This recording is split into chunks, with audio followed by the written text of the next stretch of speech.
Welcome back to the Visually Hidden Selects podcast, episode 42.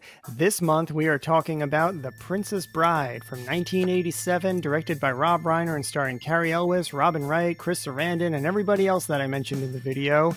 And, not for nothing, it's February. We got Valentine's Day. This is, quite possibly the second most romantic movie, in my opinion, after The Terminator. So it's only fitting that we explore this one in February. I just love this one. It's one that's been with me probably as long as the Terminator goes back a little bit further, but I think that might be why it inches it out. I don't know. Hot take. Okay.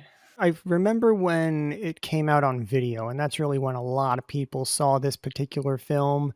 I mean, it did okay in the theater, but it was really kind of a video phenomenon there for a while, and that's where a lot of people found it and discovered it, because they didn't know how to market this movie, because it's kind of like a kitchen sink movie. It's got everything in it. And is it adventure? Is it fantasy? Is it a comedy? What's going on here? And so they kind of fumbled it a little bit in its theatrical run, but on video is where I first discovered it. I remember my sister rented it, and I walked in when they were rolling down the hill. Yeah. And from that point, I was hooked, because I would just do that. Like, I would go to the park and find a hill and just roll down it. So I was like, oh, this movie's speaking my language. Let's see what else it has. And sure enough, from there, they go into the fire swamp with the ROUSs, and who doesn't love fire bursting out of the ground and lightning sand and giant rats that will, eat your arm. I think you're alone on that one. But it's just one of those movies that's always there for some reason. And I've seen it a ton of times.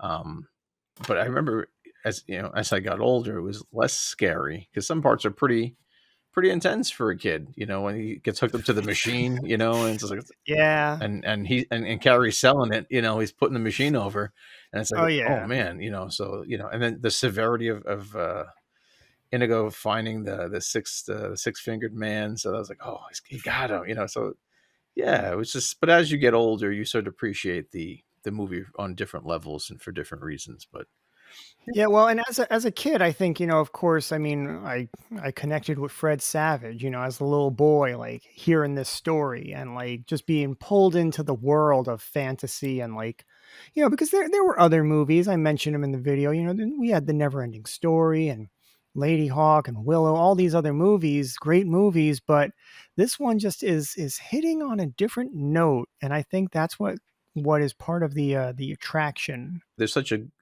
kind-hearted innocence to this film. I think that's part of the reason it endures. One of the reasons, but it's a good family film to watch. Well, because there is something for everyone, there's the excitement, there's the adventure for children, and then of course the love story, the action. But then for adults, there's very funny dialogue, there's very clever wordplay going on in the script, and then the story itself is actually a good story, and it's told exceptionally well, and it's shot very beautifully on top of it. So it really is, yeah, like kind of a total package. It's like in that family film category of like Home Alone or The Sandlot. It's Mhm. like adults can enjoy it as much as kids, because it kind of covers all the bases. Yeah.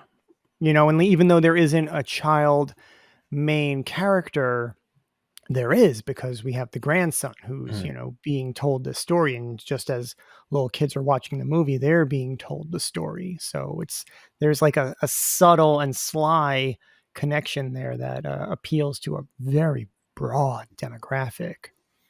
But Anne, have you seen this movie before? Because I know Steve and we've like been weaned on it. No, I never heard of this movie before, and it was quite hard to find it in French. So I'm not sure. I mean, my closest friends never heard of it either. So I'm not sure it came out in France. I don't know. And the actors in this movie, maybe they are famous in America, but they're not really famous here. except Peter Falk. But otherwise, the other actors, we don't really know them here.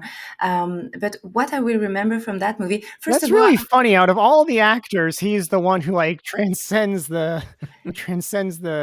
yeah, international because he was in a barrier. famous Peter TV show, Falk. that's the thing. He was in a famous TV show. But like Robin Wright nowadays, Columbo? yeah, of course, Columbo. That's how I know him. Wow, I didn't know that was huge in France. Wow. I It's would have huge thought you in the guys world. were big on Poirot. No, I just knew him for Columbo. That's the only thing I know from him. But but nowadays, maybe people What were we in thinking? nowadays maybe people in Europe, they know Robin Wright for House of Cards, but I mean it's popular when you have Hmm. Netflix or things like that. But I'm not sure everybody in Europe Well, knows now that. what about Forrest Gump? When you What say about Forrest Forrest Gump Gump, though? people gonna say Tom Hanks. I mean, I'm not sure they're gonna say Robin Wright. Yeah, she's not really famous here. Even me. I mean, I know Okay. the movie, but you tell me Forrest Gump, I'm gonna tell you Tom Hanks. I'm not gonna say Robin Wright. So I don't know. Yeah, I'm not sure people know Well, yeah, I mean, of course he's the star, but she's kind of like the driving force, she's like his motivation through the movie and she's, I mean, some people will argue that she's the antagonist of that movie. Yeah, you're right. But Yeah, nevertheless, okay, first time you saw it, not huge in France except for Peter Falk. He's the draw. yeah. Name above the title. Got it. Okay. Yeah, definitely. And I'm a bit frustrated that I didn't know this movie when I was a kid because it's clearly for me. It's you could compare it to Shrek. I don't know if it's a compliment or not, but it's the kind of movies. It's a feel good movie. You like to watch it when you're a kid, and as you said, Steve, when you're an adult, you see it differently.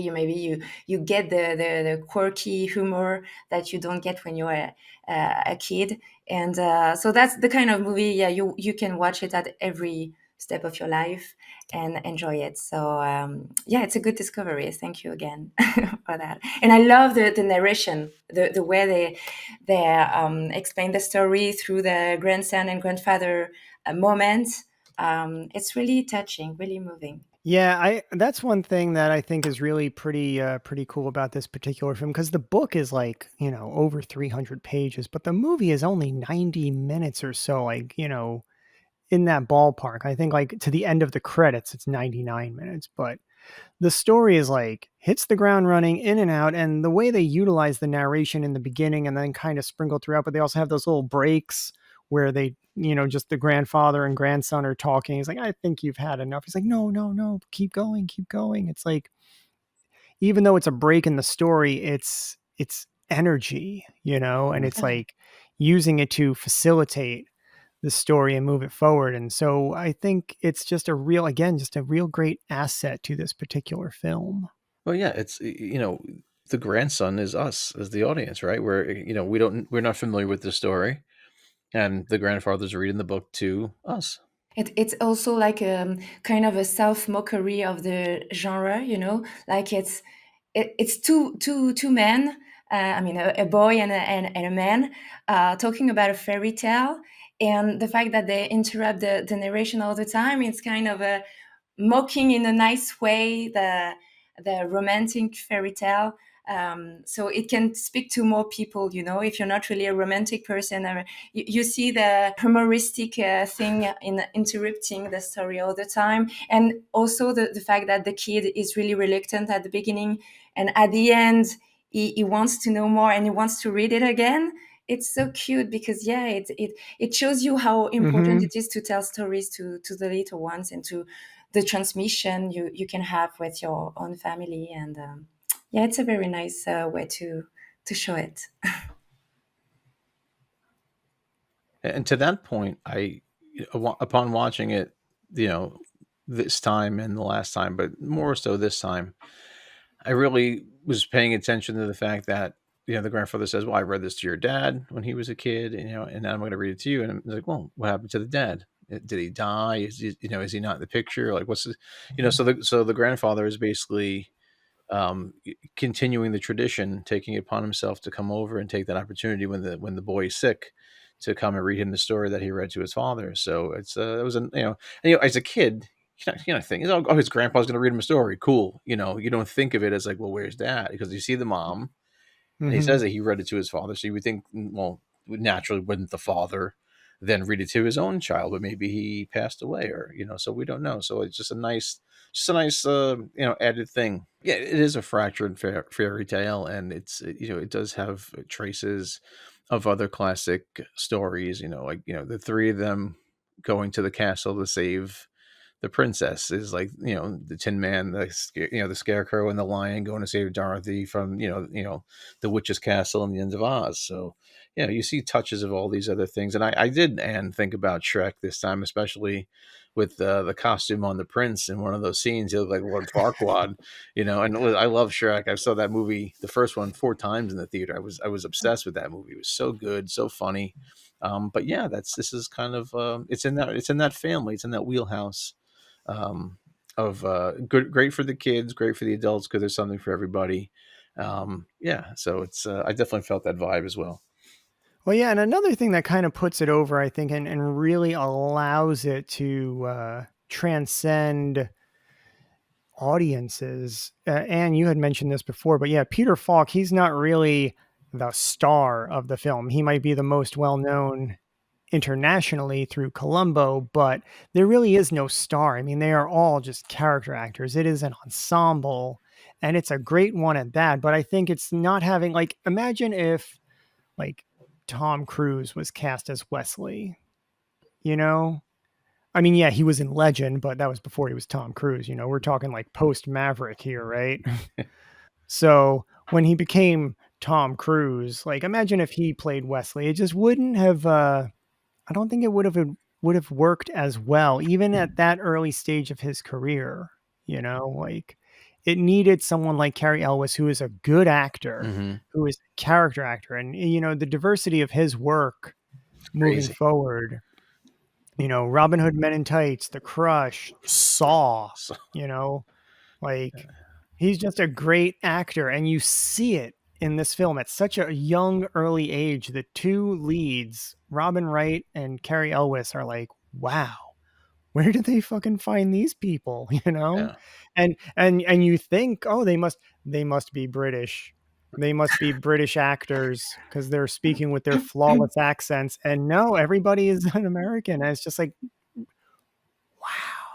Yeah. Like, what great casting, I got to tell you, one thing that I always take for granted with this movie is the fact that they got a real giant.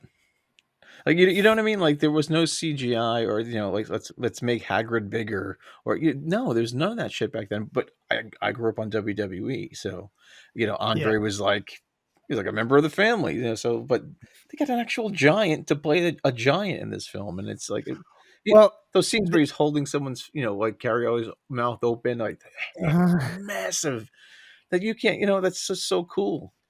Well, William Goldman would go to wrestling matches when he was living in New York City, and he would see Andre wrestle in Madison Square Garden. So he was actually the inspiration for Fezzik. And, in a lot of ways, he was the only person, like, he was like tailored for the character. Like, if they didn't get Andre, it's like, if they didn't get Arnold to play Conan, who would? If they didn't get Andre to play Fezzik, like, who's going to do that? I heard they thought of Arnold Schwarzenegger. Yeah, you'd have to get somebody like Arnold, but it would just be it would be a different character. Yeah. Sure. And he's not he's massive, but he's not a giant. Yeah, no, he's not. He's not a giant. But Andre, I'd grown up watching WWE, and Andre was, for the time I watched, Andre was a heel. He was a bad guy most of the time. He was always going after Hulk Hogan, or some of the guys I liked. And to see him then play this big teddy bear of a guy and be such a sweetheart, be so lovable and so funny, and have some good comedic timing, and for a guy who doesn't, this is not his chosen profession. I think he did a great job. And like I said, just how cool is that? We made a fairy tale film with a real giant in it. That's got to be awesome. Now I'm curious, Anne, because Andre is French. Yeah, he's not as well known as Peter Falk. Never heard of that guy before. so, no, he's not famous. No. You never heard of Andre the Giant? No. My God. First time I saw him. Mine's blown. Yeah. Steven, I need a minute here. Hang on.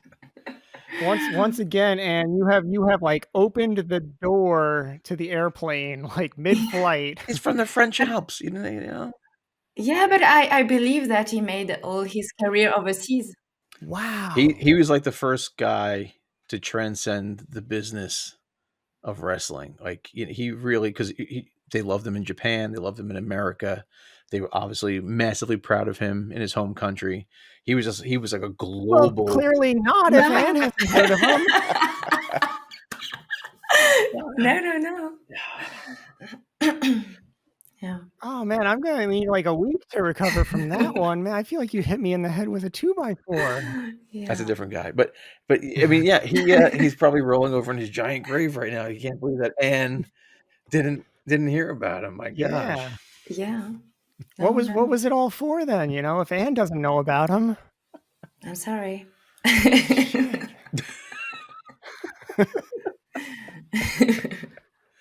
Just he has just a natural way about him that lent itself to the character because he was a sweetheart. Like I heard during filming, Fred Savage is a massive wrestling fan, but they were never obviously together in a scene. But he waited around so he could meet Fred Savage. yeah. And I made Fred Savage's like, his Wife. Yeah, exactly. So it was like so he's such a kind. He didn't have to sit there and wait around because at that point of his career, he was in a lot of pain. Yeah. And so, to sit on set or to be hanging around, just waiting for the boy to be finished with his stuff so he could meet him was really cool. Yeah. Yeah. Well, again, and it's that whole like idea. It's like, oh yeah, well, he's a giant. Like that's like kind of scary, but he's a gentle giant. And so it's like, yeah, it's just such a beautiful juxtaposition of ideas that are brought to life in this film.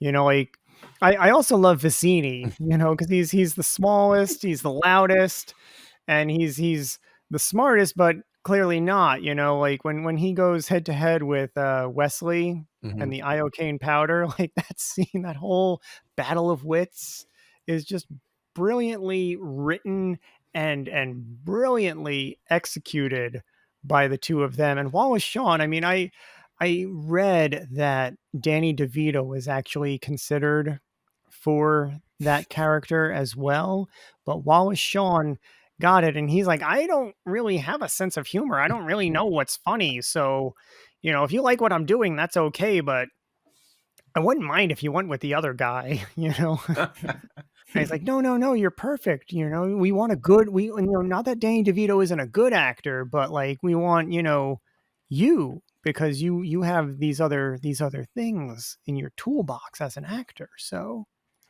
yeah, that's you never go in with a Sicilian when death is on the line. It's those classic lines, his delivery, and because of that, he was always in his head about, oh, Danny DeVito probably could do this better than me, but he's so confident you don't even see it.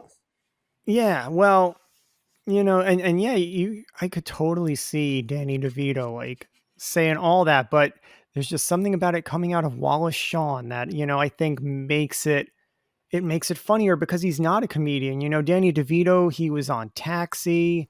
He was in, the Michael Douglas movies, Romancing the Stone, Jewel Nile, and it's like, yeah, he's, known for comedy, like clearly, but to a cast against type. Yeah.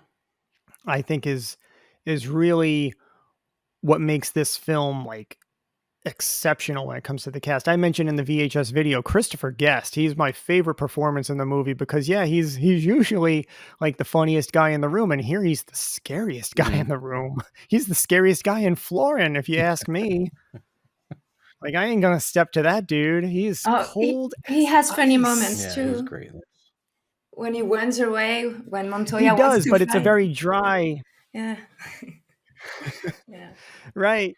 Yeah, no, he has funny moments, but the character himself is not like playing it for laughs, is what I mean, whereas like he's that Corky Sinclair. Yeah.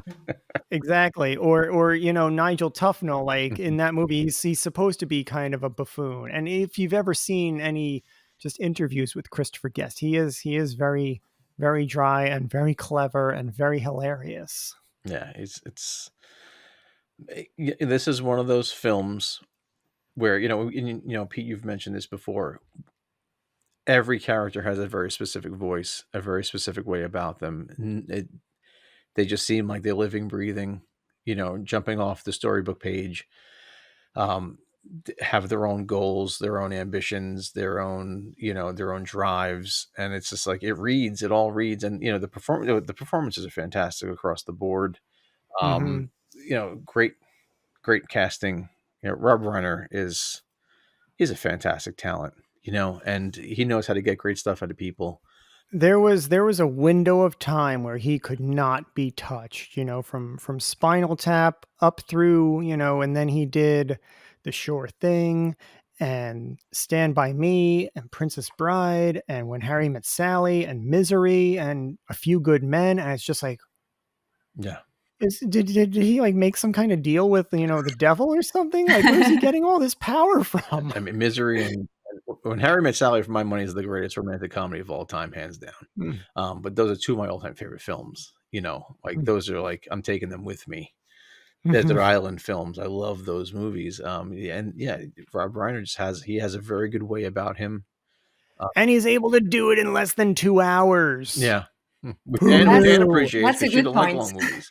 No. Yeah. So So Rob Reiner. here. Chris Sarandon, man. I mean, Jesus. Like just in the same calendar year, he gave us this performance, and then Detective Mike Norris in Child's Play, which I love him in Child's Play. But we talk about different ends of the spectrum. Mhm. I mean, he's such a good actor. Every time I see him in a film, like you said in the video, it's going to be gold. And I had the pleasure of meeting him, and he's a super nice guy. He autographed a Jack Skellington mask for me. Nice. And he couldn't be nicer. He took time with my son. He took time with my mom. It just was just a really down to earth, nice person to talk to. And it's so cool because he's terrifying in Fright Night. He's like, you never, when you go to meet these people, sometimes you don't know what you're going to get, but he just is such a down to earth, cool dude. And very Yeah. appreciative that you actually came out to see him, wait on the line to talk to him. Yeah, it makes all the difference. But yeah, like you said, every time he's in something, it just makes it that much better. He's so good. And his delivery is like, my people, like he just has that like perfect, like pompous pronunciation. Hmm. Like he's got it locked in. Yeah.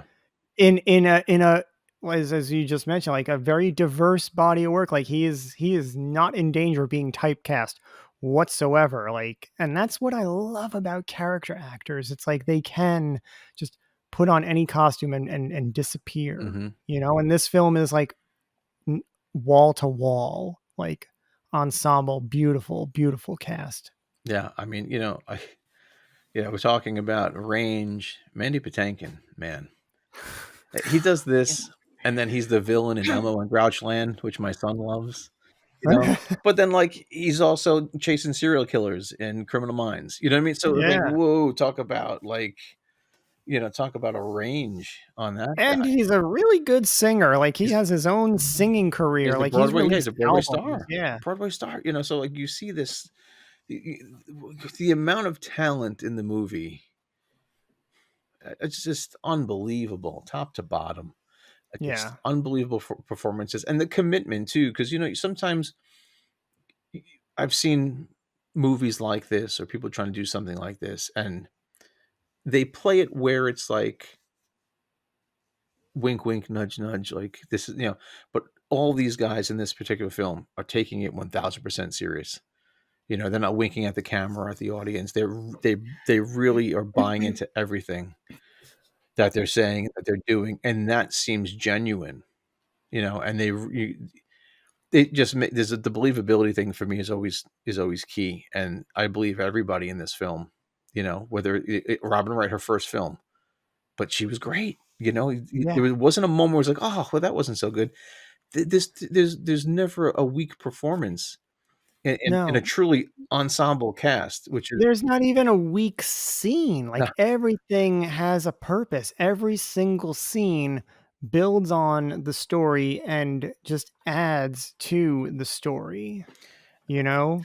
I mean, if we're gonna talk about the cast. We got to talk about Billy Crystal, man. I mean, the love I have for that man, it's. I met him too. Well, you just know everybody, don't you, I do. Steve? Billy said to me, Steve, when I did that film, no, but I ran into him. It wasn't even like I set out to. I was at the New York Botanical Gardens for the train show one Christmas, and he was 5 feet from me with his daughter and his grandson, and my wife's like giving me elbowing me. I'm like, what? And she's like, give me the nudge. Like, what? And I'm like, oh my god, it's fucking Billy Crystal. I was like, I've been Yeah. watching this guy my whole life. I love Billy Crystal, and he was such a nice guy. He was so cool.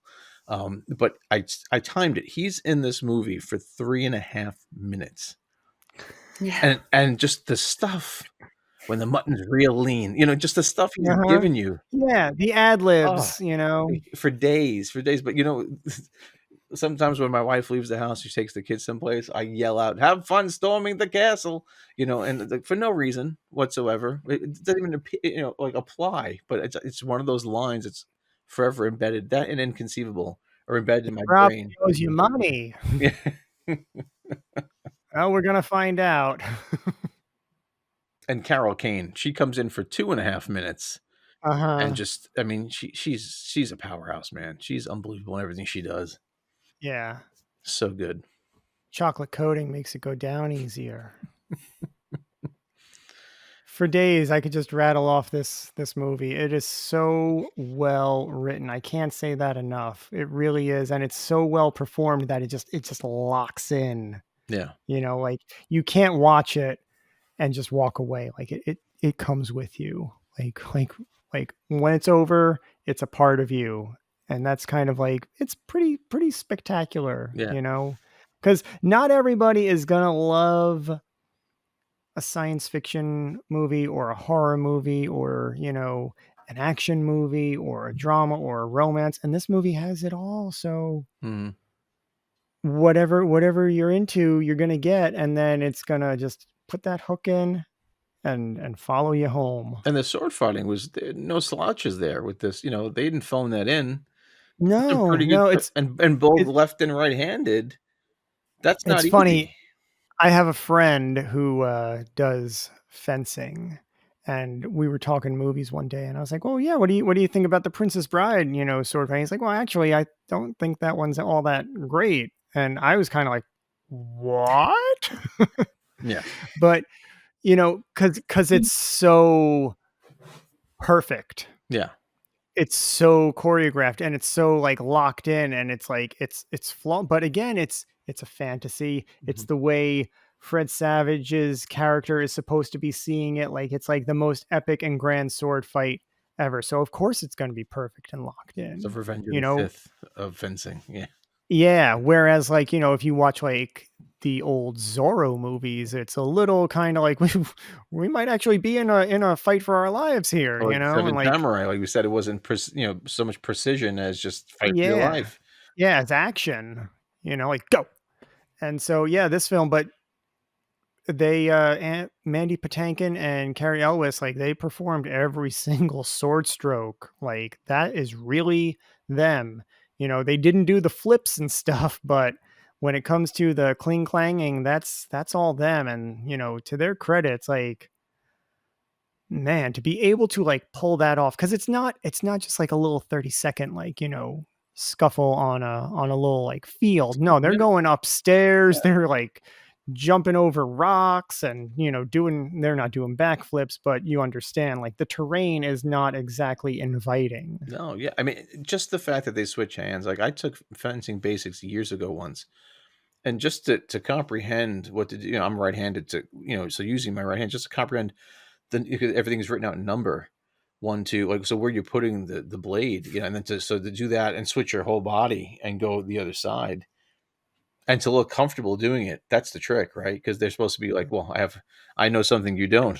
I'm not really Uh-huh. left-handed. Oh, and then no, neither am I. And so that back and forth, they both have to be that confident with both hands, and moving from both sides of their body. So, I mean, yes, I'm sure for sword experts, they're like, oh, that's nothing. But for the layman, that's something. Not everybody could do. Took a lot of hard work. Mm-hmm. Maybe the weakest point, if I may say, but maybe it's Robin Wright. Even if I think she's doing a great job, it's just that she doesn't speak much. I mean, she's always in the for a long time. She's in the back, and she's blindfolded, and even when she's not blindfolded, she doesn't speak much. So I feel a bit frustrated about this character. I'm not saying that she's not doing a great job in it. It's just that she's not doing much. Let's say that way, but it's not her fault, of course. But that's the frustrating thing for me in that movie. Interesting. I can't disagree with you, but I'll tell you my favorite line of hers is when she said she's going to go inside and commit suicide. It's hilarious. It's like right after she gets married, I said, "Well, I'll be in my room committing suicide." It's like just the delivery on that was so deadpan and so matter of fact. I was like, "That's fucking hilarious, man." Crack me up. Yeah. Like that's how much she doesn't want to be with this guy. She'd rather kill herself. You know. I don't know. I find that very humorous. I always love when she shoves him down the hill and then he reveals, as you wish. And she's like, oh, my sweet Wesley, what have I done? And she like throws herself down after him. It's like that right there is just the in a scene, in a shot, in a line, the epitome of their bond, and their true love that like this doesn't happen every day, Mm-hmm. like it's special, like the connection that they have. And so right there, like, yeah, she just follows him down the rocky hill into the ravine. Yeah, but it's sad that she didn't recognize him earlier. It's like for me, Clark Kent and Superman. You don't see that it's the same guy. I mean, come on. And then she says that We it's had the that love of her mustache. life, but she could have recognized the voice, or I don't know. Yeah, but that's part of the fairy tale, True. element, and I don't question anything that this movie has to offer because we're seeing it through the mind's eye of an 11-year-old boy, and so if that's what it says on the page, it's like, okay, yeah, like that makes sense. Even when they're fighting on the cliffs of insanity, right? It's beautiful backdrop because it's an actual backdrop. Like those Mm-hmm. clouds aren't moving, like Right. they are on a sound stage. It is very, very, like, I don't want to say painfully obvious, but it's very clear. But I never once cared because it's like a play, Mm-hmm. you buy the ticket, you take the ride, and you accept everything because the performances are so strong. And if you're watching the clouds instead of the sword fight, this isn't the movie for you. That's just Yeah. how it is, So for her to not recognize him You buy didn't it. bother me at all because it is like Clark Kent and Yeah. Superman. Yeah, I accept it because in the world, again, this is a fantasy and this is a story with characters. It's like, I don't know. I mean, there have been people like I haven't seen for years, and it's like, is that them? Like, because they're wearing glasses or they grew facial hair or they put on 30 pounds, it's like, yeah, I saw that person every day for 30 years and then I move away for 10 years. And it's like, oh, well, who's that? Oh shit, it's that person. Mm-hmm. Or maybe they got in shape or whatever. So like I could see it in that way. And She thinks especially he's like, dead.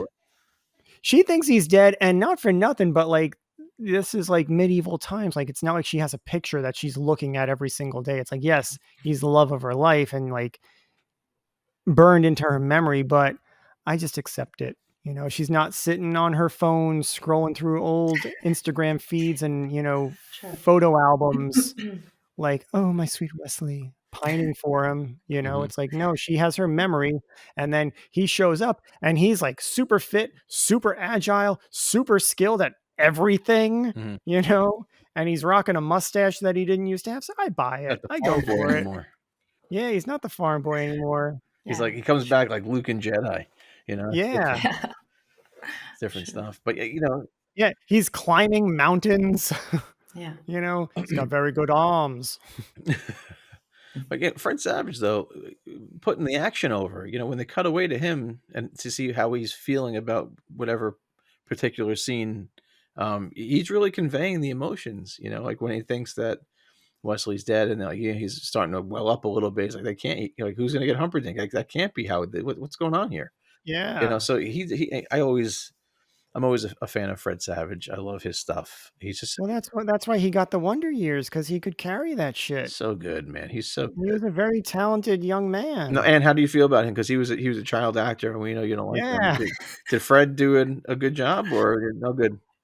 You know, when the Is he film on the started, I blackball was list? like, Yeah. but when the film started, I was like, I hope Mayday. he's not gonna be the main actor in the movie. But no, actually, it was fun to have this little interruption, and he did great. I love the moment he said, "Can we skip the kissing parts?" Because I was the same when I was a kid. I didn't like when adults were kissing. So yeah, it was a cute actors in it, definitely. Yeah. What I love in this movie too, I'm not sure we talked about it. It's the music. I love the fact I love the fact that you have, like, I don't know if it's clear what I'm gonna say, but like musical bumps to fit to the action. I believe that it's something called Mikey Mousing effects. You know, it's when you have the music really fitting to the action.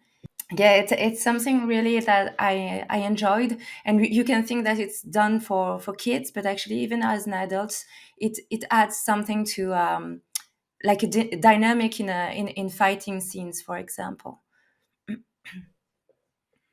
Hmm. It works in this type of film for sure. Mm. Oh, well, that's a big part of. I mean, the music in this film was done by Mark Knopfler, who is the guitarist for Dire Straits. So, if you're familiar with Dire Straits at all, he's the composer for this film. He's done a few other films. Another one that comes to mind is A Local Hero around that same time in the 80s. But he's a phenomenal guitar player. And so like you hear that like just beautiful melody throughout the film on that kind of like mandolin, Yeah, you know? nylon string. Yeah, and it definitely comes across and paints a good picture, but the other elements of the score, you know, like the action sequences, of course, and then even just the dramatic sequences, like yeah, it's a very like well-rounded score that totally complements the film. I mean, I wouldn't even necessarily consider it Mickey Mousing, you know, like John Williams, he has built his career on Mickey Mousing, just, you know, through the Star Wars films and everything, like just, you know, all those cues that sync up with the action. That's Mickey Mousing. What's going on here, I think, is more just kind of filling in the background, or, you know, just adding to the ambiance of the story. Yeah, the music has a beautiful quality to it, and then it does really have a very dangerous vibe to it at times also, especially when Indigo's is chasing down the six-fingered man, and they have that whole. Let me tell you something. As a kid, when you're watching that, and he turns that corner, he gets the dagger to the stomach. It's like, what the fuck? Yeah. All that, and he's gonna go down. Like you're like, fucking Oh, but then he rallies yeah. and it's like, yeah, you know, like you couldn't be more excited. Like I've never been more excited to see somebody die than I have for fucking Count Rugen in this movie. Like, Simply because of all the baggage that Indigo has been carrying for 20 years, you know, like, and the way Mandy Patinkin tells the story with such conviction, and then like the way he delivers his line, hello, I'm Indigo Montoya, you know, like the whole thing, it's like, holy shit.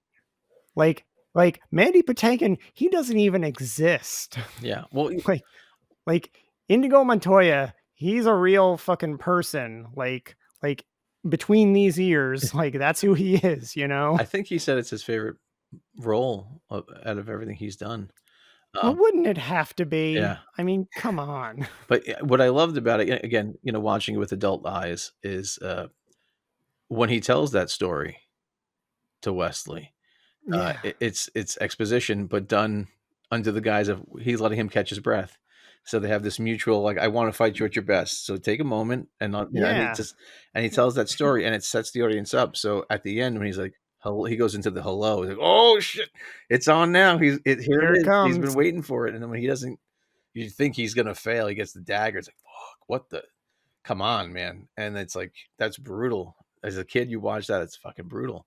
Yeah, and when he rallies and he just keeps saying it and he's just like getting deeper and deeper under Rugen's skin. He's Yeah. like, stop saying that.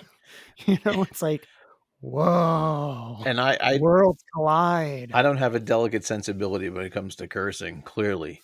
But I love that this movie has one curse in it, and it's used at that really, really most effective moment, and you feel all his pain.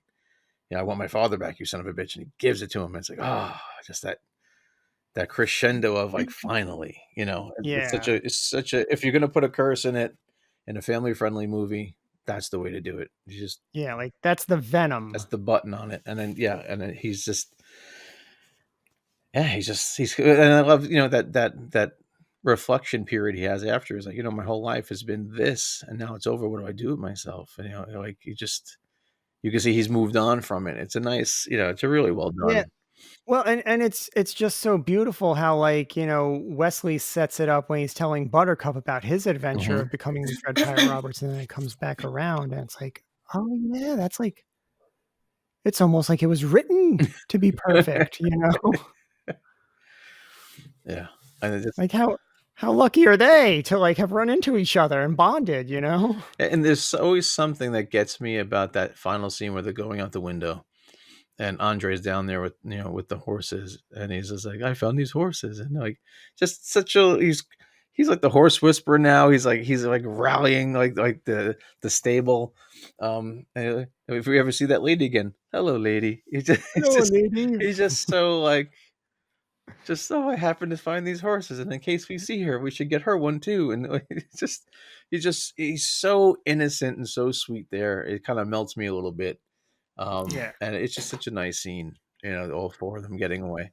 But And what's really great though, I mean, it's not great, but like people with giganticism, like they are not long for this world. It's kind of like understood, like their body just cannot keep up and function in with longevity. And so that we even have this film with Andre in it, for all time. It's like, because not everybody's going to like wrestling. Not everybody's going to sit through the, male testosterone soap opera of wrestling,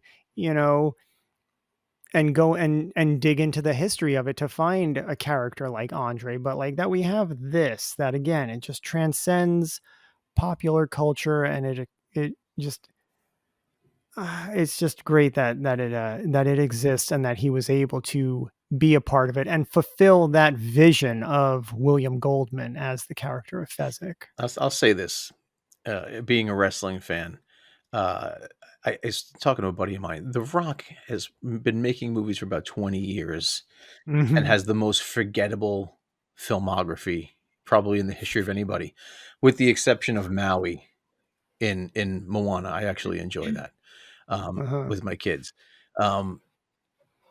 Compared to Andre's one film, you know what I mean? Or Piper did a couple, but They Live sticks out. So in the pantheon of wrestlers who have turned actor, this is by far top 3.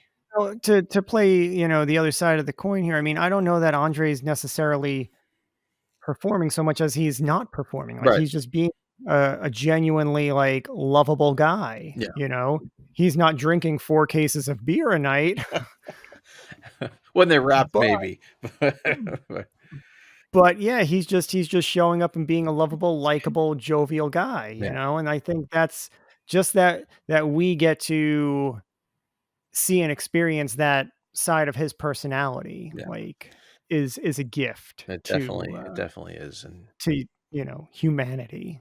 Because otherwise, if you just know him from wrestling, then it's like whatever the promoter concocted in their mind is what he's going to be that evening. And that's not necessarily a representation. And he was just a very extraordinary person. I mean, we're not going to turn this into the Andre cast. That's another show. But yeah, I think, he's definitely a highlight. I mean, Fezzik is by far my favorite character. I love Indigo and I love Wesley, of course, Count Rugen. But, at the end of the day, it's like I enjoy the scenes with Fezzik. Yeah. I enjoy his character. Like, he makes me love this movie. Yeah, absolutely. In a way that I, probably otherwise would have, not. I'm not saying it would have become disposable, but I think just the fact, like you said earlier, that there's a real giant in this movie. Like, wow. Yeah. Take that, CGI. And we'll be remiss if we didn't talk about the international superstar Peter Falk. I mean, he crushes it as the starchy old grandpa. You want to hear this thing or not? It's like, and by the way, I'll tell you how they did it. But that's basically, I mean, he really. But even the last line, when Fred says, "Hey, maybe Grandpa, maybe tomorrow you can come back and read it to me again," and he just takes that little beat, and then he gives you the line. It's like, There's a moment I like is because it's linked to a personal story, but I love when Billy Crystal, he used I think you call that a billows to reanimate Wesley. Yeah. Because I tried that when I was a kid with a pigeon. So when I saw that, I said, "Oh, I'm not the only one who tried," and it didn't work. Miracle Ann for me. So yeah, and I love. He was dead, Daddy. Yeah, and I loved also the moment when Peter Falk, he stopped the story just to reassure the kids that, his grandson, about the sea eel about to kill the princess. Mm-hmm. He stopped the story and said, "Don't worry, she's not gonna be eaten up by the sea eels." And I think it's so cute when he interrupts the story just for that. So that's probably one of my favorite moments. And of course, every fight with Montoya, I think, is a fantastic sequence. I love how quickly he dispatches Rugen's men. Yeah, true. But I was surprised that they decided to have a Spanish, a French, and an Italian as the big villains at the beginning. When they get introduced, I was like, oh my god, it's gonna be bad for Europeans. But actually, the characters you like the most at the end is probably the French and the Spanish one. So, okay, I'm okay with that. It's good for me. But at the beginning, I was a bit worried about that. What's your favorite line from the movie? Because I mean, there's so many. There's of course Indigo's whole speech and his greeting to his enemy.